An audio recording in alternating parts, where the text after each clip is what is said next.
Hello' বন্ধু বান্ধৱীসকল, the Assam education চেনেললৈ স্বাগতম কৰাইছোঁ। আজি আমি আলোচনা কৰিবলৈ লৈছোঁ ৰিজনিঙৰ এটা পাৰ্ট নাম্বাৰ ছিৰিজ। আৰু নাম্বাৰ ছিৰিজ আপোনালোকে 2 পৰা 3 ছেকেণ্ডত অতি সহজত কেনেকৈ প্ৰশ্ন উত্তৰবোৰ কৰিব তাৰে কিছুমান মই বুজাবলৈ আজি চেষ্টা কৰিম। বলক ভিডিঅ'টো আৰম্ভ কৰোঁ। আপোনালোকে ৰিজনিঙক ভাৰ্বেল ৰিজনিং বুলি ক'ব পাৰে। আপোনালোকে ইয়াতে দেখিবলৈ পাইছে ছিৰিজৰ টাইপছ। ছিৰিজক আপোনালোকে কেইটামান ভাগত পাব পাৰে। ভাগকেইটা মই ইয়াতে লিখি দিছোঁ। আপোনালোকে দেখিবলৈ পাইছে A number series, B number alphabetic series, C number alphanumeric series, D number continuous pattern series. আপোনালোকে এইকেইটা ভাগত ভাগ কৰিব পাৰিব। তাৰ ভিতৰত আমি আজি আলোচনা কৰিব লৈছোঁ নাম্বাৰ ছিৰিজ। আমি প্ৰতিদিনে এটাকৈ ভিডিঅ' দি থাকিম। আজি আমি নাম্বাৰ ছিৰিজৰ বিষয়ে আলোচনা কৰিম। তাৰপিছত এক্সাম্পল ল'ম, কেইটামান এক্সাম্পল কৰি দিম যাতে আপোনালোকে বুজিবলৈ অতি সহজে বুজি পায়। তাৰপিছত আমি আলোচনা কৰিম এলফাবেটিক ছিৰিজ, তাৰ ওপৰত এটা ভিডিঅ' লৈ আহিম। তাৰপিছত আমি আলোচনা কৰিম এলফা নিউমেৰিক ছিৰিজ কেনেকৈ কয়। তাৰপিছত আলোচনা কৰিম কণ্টিনিউৱাছ পেটাৰ্ণ ছিৰিজ। আপোনালোকে যিহেতু আছাম পুলিচৰ কাৰণে প্ৰিপাৰেশ্যন কৰি আছে, যিহেতু ৰিজনিং অতি দৰকাৰী, আপোনালোকে ৰিজনিং প্ৰতিটো প্ৰশ্ন উত্তৰ সঠিকভাৱে কৰিব বুলি আশা কৰিছোঁ। মই যিমান পাৰোঁ বুজাবলৈ চেষ্টা কৰিম। বলক আৰম্ভ কৰোঁ। আপোনালোকে নাম্বাৰ ছিৰিজ কৰিবলৈ হ'লে প্ৰথমত আপোনালোকে এটা বস্তু জানিব লাগিব, ডিক্ৰিজ কেছ আৰু এটা আছে ইনক্ৰিজ কেছ। ডিক্ৰিজ কেছ কি হ'ল, আপোনালোকে ইয়াতে দেখাবলৈ পাইছে ডিক্ৰিজ কেছ। যেতিয়া কোনো সংখ্যা লাহে লাহে কমি গৈ থাকিলে, অৰ্থাৎ লাহে লাহে কমি গৈ হ'লে, যদি এটা ছিৰিজ লাহে লাহে কমি গৈ থাকিলে তাক বিয়োগ হৈ থকা বুলি আমি ভাবিম, অৰ্থাৎ বুজায়। তাৰপিছত দ্বিতীয় নাম্বাৰটো দি আছে অপশ্যন, যেতিয়া কোনো সংখ্যা লাহে লাহে কমি নগৈ হঠাৎ বহুত কমি যায় তাক আমি হৰণ হৈ থকা বুলি ভাবিম। এই দুটা হৈছে আপোনালোকৰ মেইন পইণ্ট। যেতিয়া লাহে লাহে কমিব তাক আমি বিয়োগ হৈ থকা বুলি ভাবিম। যেতিয়া হঠাৎ বহুত কমি যায় তাক আমি ভাগ হৈ থকা বুলি ভাবিম। তাৰপিছত আপোনালোকে 2 নম্বৰটো দেখিবলৈ পাইছে ইনক্ৰিজ কেছ। ইনক্ৰিজ কেছ মানে কি, আপোনালোকে যেতিয়া কোনো এটা ছিৰিজ লাহে লাহে অৰ্থাৎ যোগ হৈ থাকে, লাহে লাহে বাঢ়ি গৈ থাকে তাক আমি যোগ হৈ থকা বুলি বুজাম। যদি তাতকৈ যোগতকৈ যদি বেছি বাঢ়ি গৈ থাকে তাক আমি ইনটু হৈ থকা অৰ্থাৎ মাল্টিপলছ হৈ থকা বুলি বুজাম, অৰ্থাৎ পূৰণ হৈ আছে বুলি ভাবিম। তাৰপিছত যদি কোনো এটা ছিৰিজ যদি তাতকৈ বেছি যদি বাঢ়ি যায় তেতিয়া তাক আমি স্কোৱাৰ হৈ থকা বুলি ভাবিম। যদি তাতকৈ বেছি বাঢ়ি যায় তাতকৈ স্কোৱাৰ কিপ হৈ থকা বুলি ভাবিম। আমি প্ৰথমে চাব লাগিব, আপোনালোকে দেখিছে আপোনালোকে ডিক্ৰিজ কেছ অৰ্থাৎ লাহে লাহে কমি গৈ থাকিলে তাক আমি মাইনাছ হৈ থকা বুলি ভাবিম। যদি হঠাৎ কমি যায় তাক আমি হৰণ হৈ থকা বুলি ভাবিম। আৰু ইনক্ৰিজ কেছ যেতিয়া লাহে লাহে বাঢ়ি গৈ থাকে তেতিয়া আমি প্লাছ হৈ থকা বুলি ভাবিম। যেতিয়া তাতকৈ বেছি বুলি হৈ থকা বুজায় তাক আমি পূৰণ হৈ থকা বুজিম। গতিকে তাতকৈ বেছি থাকে তেতিয়া আমি স্কোৱাৰ হৈ থকা বুজিম। যদি তাতকৈ বেছি থাকে তেতিয়া তাক আমি কিউব বুলি হৈ থকা বুলি ভাবিম। গতিকে কেইটামান আজি এক্সাম্পল আমি আলোচনা কৰিম। আলোচনা কৰিলে আমাৰ কনচেপ্টখিনি ক্লিয়াৰ হৈ যাব। বন্ধুসকল, প্ৰথমে কুৱেশ্যনটো দেখিবলৈ দিছে 1, 2, 4, 7, 11, 16। এইটো এটা ছিৰিজত দিয়া আছে, এইটো অতি সহজ, সকলোৱে পাব। তাৰপিছতো মই দিছোঁ আপোনালোকৰ কনচেপ্টখিনি ক্লিয়াৰ হোৱাৰ কাৰণে। প্ৰথমলৈ দেখিবলৈ পাইছে 1ৰ লগত কিমান যোগ কৰিছে, 1 যোগ কৰিছে। 2 পাইছে, 2ৰ লগত 2 যোগ কৰিছে। 4 পাইছে, 4ৰ লগত 3 যোগ কৰিছে। 7 পাইছে, 7ৰ লগত 4 যোগ কৰিছে। 11 পাইছে, 11ৰ লগত 5 যোগ কৰিছে। 16 পাইছে, আপোনালোকে 16ৰ লগত কিমান যোগ কৰিলে কিমান হ'ব। আপোনালোকে ইয়াতে দি আছে, A নাম্বাৰ দি আছে 21, এনচাৰ B নাম্বাৰ দি আছে 22, C নাম্বাৰ দি আছে 23, D নাম্বাৰ দি আছে 24। অৰ্থাৎ ইয়াত +1 +2 +3 +4 +5, তাৰপিছত লাষ্টটো আপোনালোক হ'ব +6। 16ৰ লগত +6 কৰিলে এনচাৰ কিমান আহি যাব, আপোনালোকৰ 22 এনচাৰ আহি যাব। এনচাৰটো হ'ব আপোনালোকৰ তেনেহ'লে কি হ'ব, এনচাৰটো আপোনালোকৰ আহি যাব এনচাৰ B 22। এইটো আপোনালোকৰ সঠিক এনচাৰ।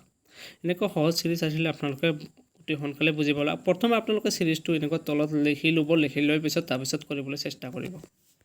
তাৰপিছততো দি আছে 2 নম্বৰ 2 নম্বৰটো দিয়া আছে 1 2 3 5 5 8 7 হঠাৎ ইয়াত এনসার দিয়া আছে এ নাম্বার দিয়া আছে 11 9 বি নাম্বার দিয়া আছে 9 13 সি নাম্বার দিয়া আছে 9 10 ডি নাম্বার দিয়া আছে 12 9 গতিকে ইয়াৰ এনসারটো আপোনালোকে এনেকৈ আমি তলত লিখি লৈছোঁ ইয়াতে এটা টাইপিং মিষ্টেক হৈ গ'ল আপোনালোকৰ ইয়াতে এটা 1 2 তাৰপিছত 3 লিখিব লাগিছিল 1 2 ইয়াতে এটা 3 লিখিব লাগিছিল যি নহওক আমি কৰি যাই থাকিম তো কেনেকৈ কৰিব আপোনালোকে দেখিবলৈ পাইছে ইয়াতো সিৰিজত কি আছে 1 2 3 5 5 5 8 7 এইটো অলপ বেলেগ ধৰণৰ সিৰিজ আপোনালোকে প্ৰথমত ভাবিব লাগিব ইয়াতে কি হৈ আছে এটা দি নহয় তাৰ পিছত 2 কৰিব তাৰ পিছত 1 ৰ লগত 2 কৰি চাব এটো কৰি চাব এটোৰ লগত 2 ৰ লগত 3 কৰি চাব তাৰ পিছত নিমিলে যদি প্লাস কৰি চাব মাইনাস কৰি চাব যদি নিমিলে তাৰ পাছত আপোনালোকে বেলেগ পদ্ধতিত কৰিব লাগিব কৰি দি আছো এটো আপোনালোকে কি কৰিছে এই 1 ৰ লগত যদি 3 প্লাস কৰে কিমান প্লাস কৰিলে 3 পাম কিমান প্লাস কৰিলে আপোনালোকে 3 পাব আপোনালোকে যদি 1 ৰ লগত 2 প্লাস কৰে তেন্তে 3 পাব 3 ৰ লগত যদি প্লাস 2 কৰে তেন্তে 5 পাব 5 ৰ লগত যদি প্লাস 2 কৰে 7 পাব 7 ৰ লগত যদি আকৌ প্লাস 2 কৰে আপোনালোকে কিমান পাব 9 পাব তাৰ পিছত আপোনালোকে দেখিবলৈ পাইছে যদি 2 ৰ লগত প্লাস 3 কৰি তেন্তে 5 পাব 5 ৰ লগত প্লাস 3 কৰি দিলে আপোনালোকে 8 পাব 8 ৰ লগত প্লাস 3 কৰিলে 11 পাব গতিকে এনসাৰটো হ'ব আপোনালোকৰ 11 9 গতিকে এনসাৰটো হ'ব 11 9 এনসাৰটো হ'ব 11 9 অৰ্থাৎ শুদ্ধটো হ'ব আপোনালোকৰ 11 9 হলে শুদ্ধটো হ'ব এ নাম্বাৰ আপোনালোকৰ এ নাম্বাৰটো শুদ্ধটো হ'ব তাৰ পিছত তৃতীয় প্ৰশ্নলৈ আগবাঢ়িছোঁ আপোনালোকৰ পিডিএফটো মই টেলিগ্ৰাম নহলে হোৱাটসঅ্যাপ গ্ৰুপত দি দিম আপোনালোকে আমাৰ টেলিগ্ৰাম গ্ৰুপত জয়েন হৈ ল'ব মই লিংকটো ডেসক্ৰিপচনত দি দিম ঠিক আছে তৃতীয় নম্বৰ প্ৰশ্নটো আলোচনা কৰিছোঁ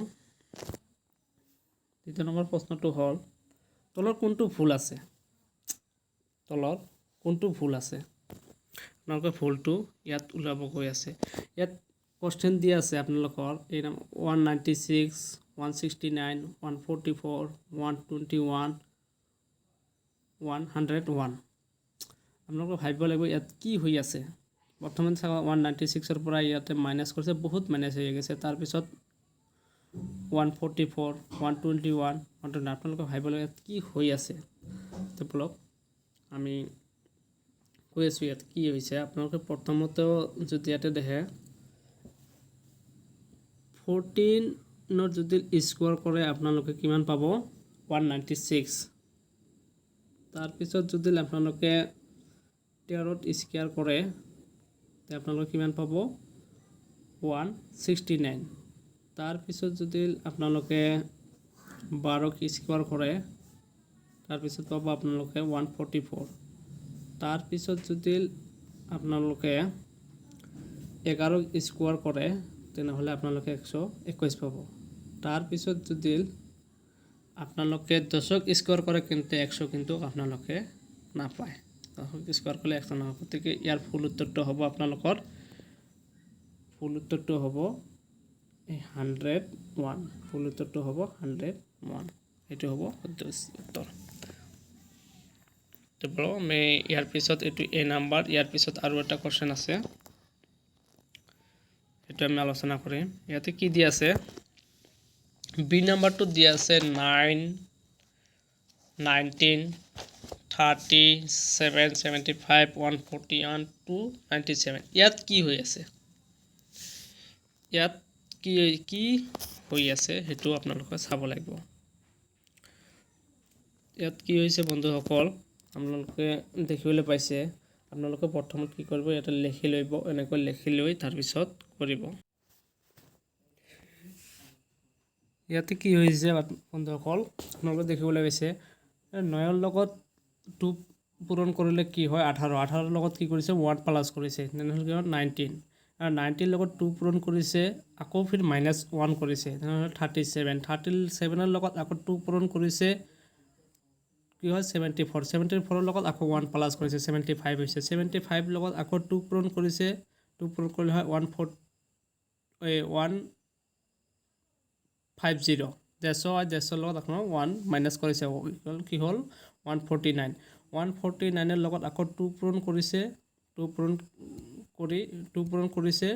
কৰি আপোনালোকৰ প্লাছ 1 কৰিছে 2 পূৰণ কৰিলে আপোনালোকে কি হয় ইয়াতে হৈছে 299 হ'ব লাগিছিল আপোনালোকে ইয়াতে দিছে 297 গতিকে ইয়াৰ শুদ্ধটো হ'ব আপোনালোকৰ 297 ইয়াতে ফুলটো হ'ব আপোনালোকৰ 297 ইয়াতে ফুলটো হ'ব আপোনালোকৰ 297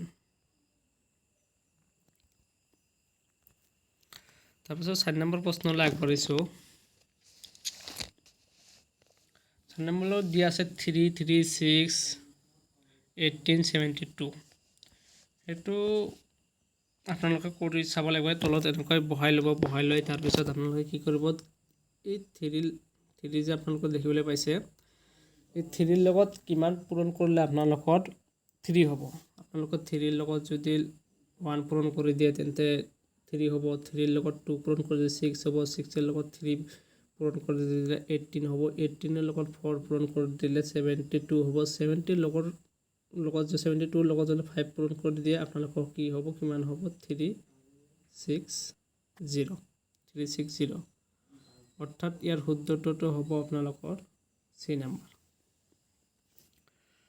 তাৰপিছত দিয়া আছে 5 নম্বৰ কোৱেশ্চনটো 2 5 11 মাজতো হোৱাট আছে তাৰপিছত দিছে 47 এইটো আপোনালোকে এনেকৈ তলত বহাই ল'ব বহাই লৈ পিছত আপোনালোকে ইয়াতে চাব লাগিব কি কৈছে আপোনালোকে এইটো যদি চায়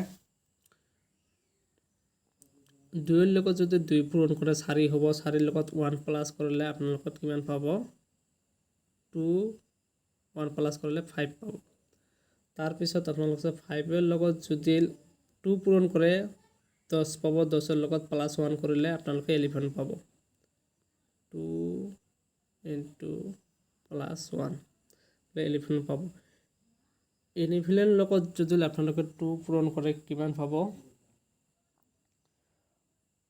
22 লগত যদি আপোনালোকে 1 প্লাছ কৰে কিমান হ'ব 23 হলে আপোনালোকৰ এটো 2 পূৰণ কৰি প্লাছ 1 কৰিব লাগিব যদি 23 লগত আপোনালোকে 23 যদি 2 পূৰণ কৰে কিমান পাব 46 আৰু প্লাছ 1 কৰিলে পাব 47 গতিকে ইয়াত শুদ্ধ উত্তৰটো হ'ব আপোনালোকৰ অপচন নাম্বাৰ C উত্তৰটো হ'ব অপচন নাম্বাৰ C তাৰপিছত আছে আপোনালোকৰ 6 নম্বৰ প্ৰশ্নটো ইয়াতে দিয়া আছে 25 27 22 30 90 34 16 তো লম্বা সিরিজ দিয়া আছে আপোনালোকৰ লম্বা সিৰিজ দিলে আপোনালোকে কি কৰিব প্ৰথমতে এনেকৈ বহাই ল'ব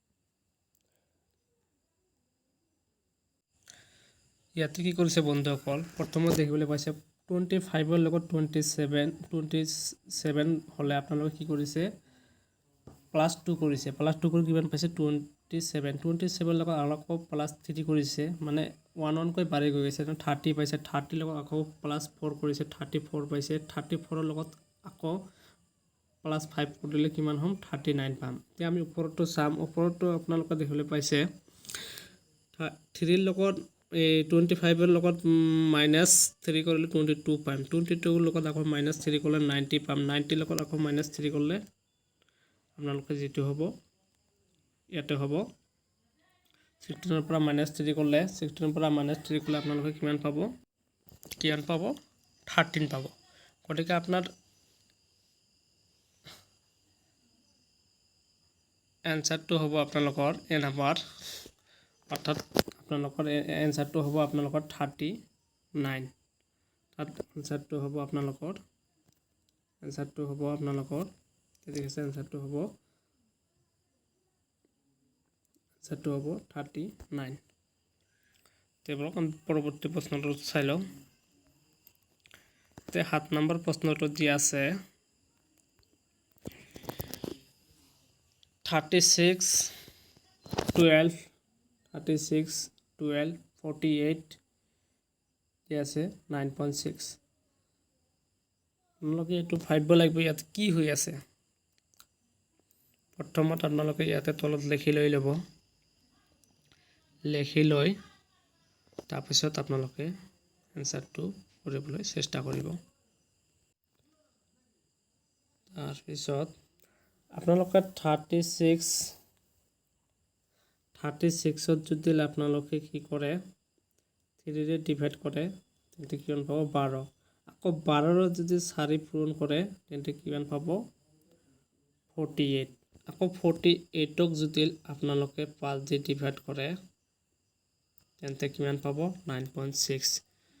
আকৌ আপোনালোকৰ যদি 9.6ত আপোনালোকৰ 1কৈ বাঢ়ি যোৱা আছে 3 4 5 9.6ত আপোনালোকৰ যদি 6 দি পূৰণ কৰে তেন্তে আপোনালোকক পাব 67.6 অৰ্থাৎ আপোনালোকৰ এনচাৰটো হ'ব অপশ্যন নাম্বাৰ এ। অৰ্থাৎ এনচাৰটো হ'ব অপশ্যন নাম্বাৰ এ। তাৰপিছত আপোনালোকে 8 নম্বৰ কুৱেশ্যনটো দেখিলে পাইছে 22 21 23 22 24 23। এইটো আপোনালোকে যদি বুজি পাইছে আপোনালোকক এইটো কৰিবলৈ চেষ্টা কৰিব, নিশ্চয় কৰিব পাৰিব।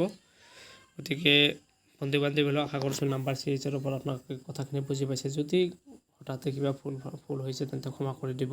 মই যিমান পাৰোঁ আপোনালোকক বুজাবলৈ চেষ্টা কৰিছোঁ। যদি কিবা কনফিউশ্যন থাকে আপোনালোকে কমেণ্টত লিখিব। তাৰপিছত মোৰ টেলিগ্ৰাম লিংকটো ডিছক্ৰিপশ্যনত থাকিব। PDF-টো আপোনালোকে ডেছক্ৰিপশ্যনত টেলিগ্ৰামত গ'লে আপোনালোকক পাব। অৰ্থাৎ আৰু হোৱাটছআপত এটা গ্ৰুপ আছে, আপোনালোকে গ্ৰুপত জইন কৰিলে PDF-বোৰ পাই যাব। গতিকে বন্ধু বান্ধৱীসকল যদি নতুনকৈ চেনেলটো আহিছে তেনে চেনেলটো ছাবস্ক্ৰাইব কৰক, লাইক কৰক আৰু শ্বেয়াৰ কৰক যদি ভিডিঅ'টো ভাল লাগিছে। ধন্যবাদ।